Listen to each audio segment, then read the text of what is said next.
Hello, welcome to Beyond One Way. Today we are using frozen orange juice concentrate to make muffins that are great for breakfast or snacks. Start with 1 cup of rolled oats.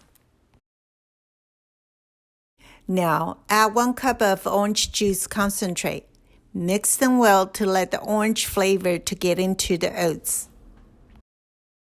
6 tablespoons of flour.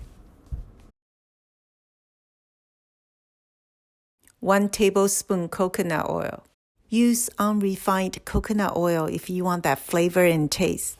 1 teaspoon vanilla extract.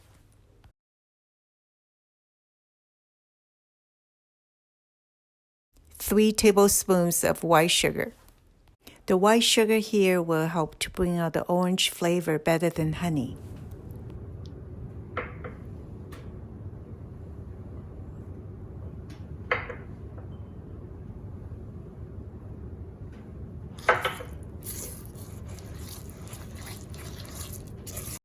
Use small baking cups in a muffin pan for easy eating. Bake the muffins in the oven at 350 degrees for 15 minutes. Or test with a toothpick. When it comes out clean, the muffins are done. These muffins are soft and moist. Enjoy.